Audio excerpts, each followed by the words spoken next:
रामचरित मानस। तो चरित वो होता है जो होता नहीं है, लेकिन इस समाज को उस चरित्र में ढल करके दिखाना पड़ता है।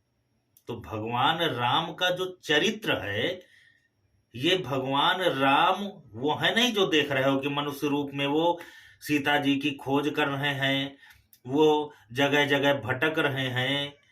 ये राम नहीं है, ये राम का चरित्र है। भगवान राम चरित्र करके दिखा रहे हैं समाज को। और वो चरित्र इतना पावन चरित्र है कि उस चरित्र का गुणगान करके, उस चरित्र का ध्यान करके, उस चरित्र से जुड़े स्थानों का भ्रमण करके लोग पुण्य महसूस करते हैं, मोक्ष पा लेते हैं, मुक्ति पा लेते हैं। तो वो भगवान ने सर्वोत्तम, संसार का, ब्रह्मांड का सर्वोत्तम चरित्र राम रूप में किया, पुरुष बन करके किया। इसीलिए उन्हें पुरुषोत्तम कहा जाता है। जबकि राम तो परम ब्रह्म परमेश्वर हैं।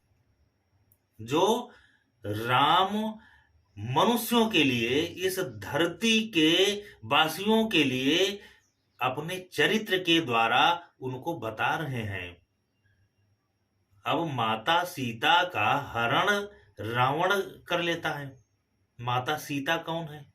जगत जननी जगदम्ब जानकी, अतिशय प्रिय करुणा निधान की, वाम भाग सिय सोहे कैसे, उमा रमा ब्रह्मानी जैसे, प्रगट ही जासु अंश गुण खानी, अगणित रमा उमा ब्रह्मानी। वो माता जगत जननी भगवती पराम्बा जगदम्बा का हरण रावण कर सकता है?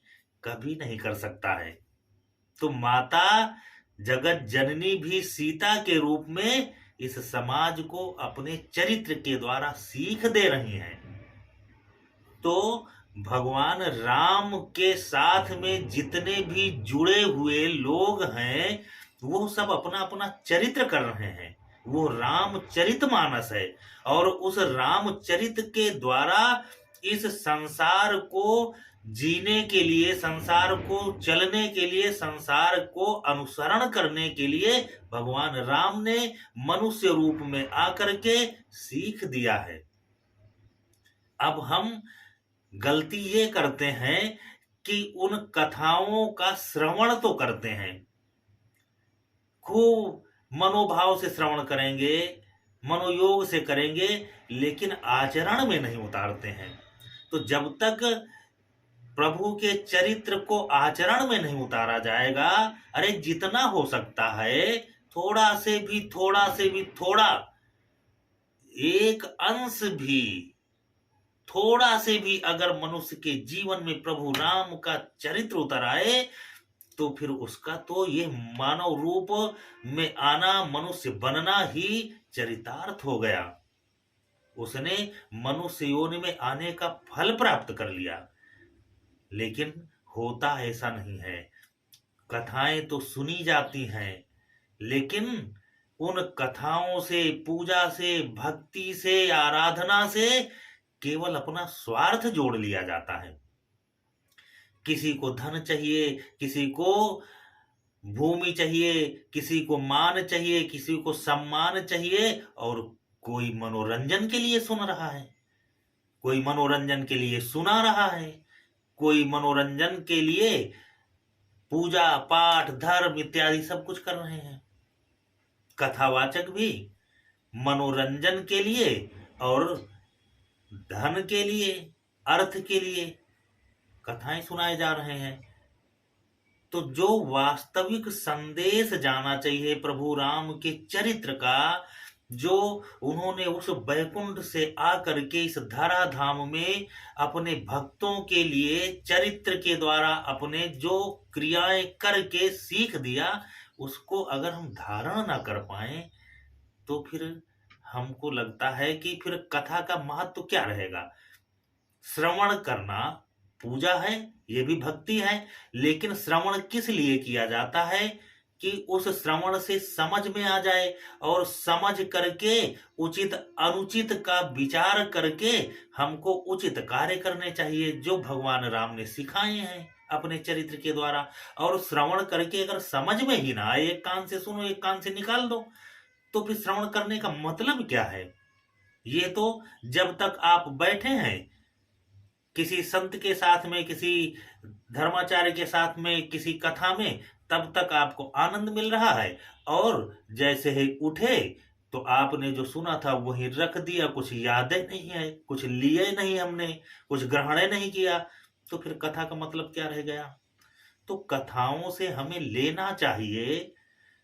प्रभु श्री राम माता सीता की खोज में व्याकुल हो जाते हैं और वो पूछते हैं कि हे खग, हे मृग, हे मधुकर श्रेणी, तुम देखी सीता मृग नैनी। व्याकुल होकर के विह्वल अवस्था में दर दर भटक रहे हैं, और ऐसे व्यक्ति के रूप में जिसको जैसे कुछ ज्ञान ही ना हो, ऐसे व्यक्ति के रूप में, ऐसे व्यक्ति के की तरीके वो परेशान होते हैं, व्याकुल होते हैं, रोते हैं। अब उसी क्रम में वो माता सबरी के आश्रम में पहुंच जाते हैं, और सबरी जिन प्रभु के दर्शन के लिए प्रतीक्षा में बैठी है, प्रतिदिन उनके मार्ग में फूल बिछाती है, प्रतिदिन भोग सजाती है, और अश्रुधारा बहाती हुई उस प्रभु की प्रतीक्षा कर रही है, वही प्रभु आज स्वयं माता सबरी के यहाँ पहुंच जाते हैं। सबरी भाव विभोर होकर के आओ भगत करती है प्रभु का, और प्रभु उसे नवधा भक्ति की शिक्षा देते हैं। प्रभु ही शिक्षा दे रहे हैं सबरी को। प्रभु सबरी के इष्ट हैं, लेकिन प्रभु श्री राम ही माता सबरी से पूछते हैं कि अब हम आगे कहाँ जाएं? हमारी सीता का हरण हो गया है, वो प्राप्त कैसे होगी? अब आप देख लो प्रभु की लीला, प्रभु का चरित्र, कि जो सर्वज्ञ हैं, सब कुछ जानते हैं, जो कण कण में व्याप्त हैं, जो सर्वशक्तिमान हैं, जिनके बिना इच्छा के एक पत्ता भी नहीं हिलता है, जिनके बिना इच्छा के ये ब्रह्मांड भी नहीं टिक सकता है, वो प्रभु माता सबरी से पूछ रहे हैं कि सीता की प्राप्ति कैसे होगी, सीता कैसे मिलेगी?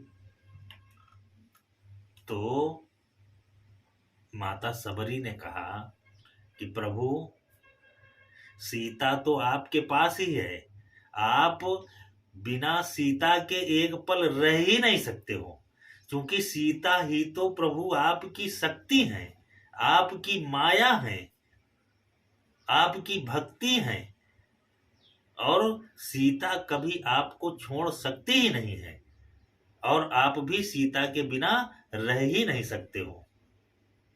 लेकिन इस संसार को दिखाने के लिए आप हमसे पूछते हो, हमारा मान बढ़ाने के लिए प्रभु आप हमसे पूछते हो कि सीता कहाँ है? तो प्रभु जो असली सीता हैं, जो वास्तविक सीता हैं, उन्हें तो आपने अपने हृदय में धारण कर लिया है। तुम पावक माह करहु निवासा, अब हम करब निशाचर नासा। तो प्रभु पावक तो हेतु कृषानु भानु हिम कर को, अरे उस पावक की जो शक्ति है उसका भी कारण के कारण आप हो। तो पावक आपसे अलग थोड़ी है, पावक स्वरूप ही आपका है, और उस स्वरूप के कारक भी आप हो, कारण भी आप हो। तो सीता तो आप में समाहित हो गई, और सीता को आप खोज रहे हो। इस सांसारिक लोगों के लिए, इस मायावी रावण के लिए, इस मायावी दुनिया के लिए जो सीता हैं, उन सीता का हरण जो हुआ है प्रभु, आप उसके बारे में हमसे पूछना चाहते हो। जानते वो भी हो तुम, आप सर्वज्ञ हो, आप मायावी सीता, वास्तविक सीता, काल्पनिक सीता, सारी सीताओं को जानते हो, सारी शक्तियों को जानते हो, लेकिन अपने भक्त का मान रखने के लिए आप उससे पूछते हो। तो प्रभु सीता के बारे में तो सुग्रीव बताएगा। अब देखो माता सबरी को भी, कि माता सबरी को पता है कि सुग्रीव बाली के भय से और वो पर्वत पे रह रहा है, जो अपने प्राण बचाए, अपनी पत्नी का हरण करवाए बैठा हो, खुद भयभीत हो, वो सीता की खोज में मदद करेगा, वो भगवान के कार्य में मदद करेगा? ये कल्पना के बाहर है।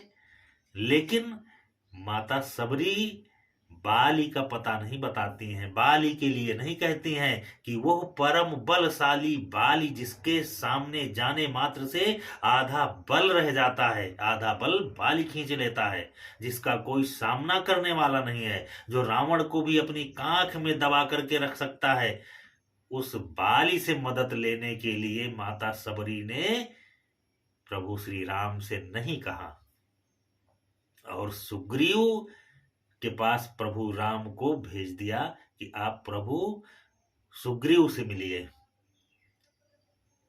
अब इसका कारण क्या है कि सुग्रीव भक्त है, वो भयभीत जरूर है, लेकिन वो भक्त है, और भक्ति भी भय से ही उत्पन्न होती है। वो भय कई किसी भी तरीके का हो, लेकिन जब भय होता है तो भक्ति उत्पन्न हो ही जाती है। तो सुग्रीव के पास भय के द्वारा उत्पन्न हुई भक्ति है, और भयभीत व्यक्ति की भक्ति अपना स्वार्थ तो सिद्ध कर सकती है किसी को माध्यम बना करके, लेकिन उसका अहित नहीं कर सकती है। बाली के अंदर घमंड है, अहम है, क्योंकि वो राजा है, विजयी है, क्रूर है, आक्रांता है, अविवेकी है, इसलिए वो मदद भी अगर कर देगा तो मदद करने के बाद भी वो आपका नुकसान कर सकता है। इसलिए बाली की नहीं, सुग्रीव को जरूरत है आपको।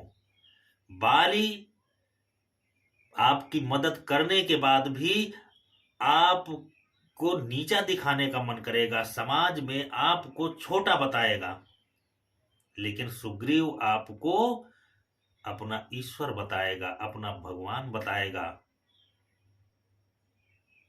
तो माता सबरी कितनी विवेकी है, ये राजनीति की बात है कि संसाधन, शक्तियां, व्यवस्थाएं व्यक्ति को शक्तिशाली बनाती हैं, व्यक्ति शक्तिशाली नहीं होता है। बाली के पास व्यवस्थाएं हैं, साधन है, संपन्नता है, जिनके बल पर बाली शक्तिशाली है, और उन सारी चीजों पे कभी सुग्रीव का भी अधिकार रह चुका है। आज सुग्रीव भयभीत है, आज सुग्रीव परेशान है। अगर उसकी मदद करके प्रभु आप उन व्यवस्थाओं को, उन शक्तियों को आप अपना बना करके और बाली को अपना बना करके उनका उपयोग करोगे, तो आप स्वयं बाली से ज्यादा शक्तिशाली हो जाओगे। ये राजनीति है। सुग्रीव डरता भी है, सुग्रीव आपका कहा भी मानेगा, सुग्रीव भक्त भी है, इसलिए बाली की नहीं, सुग्रीव की जरूरत है आपको। सुग्रीव से आप मदद लीजिए। प्रभु राम चल दिए सुग्रीव से मिलने के लिए।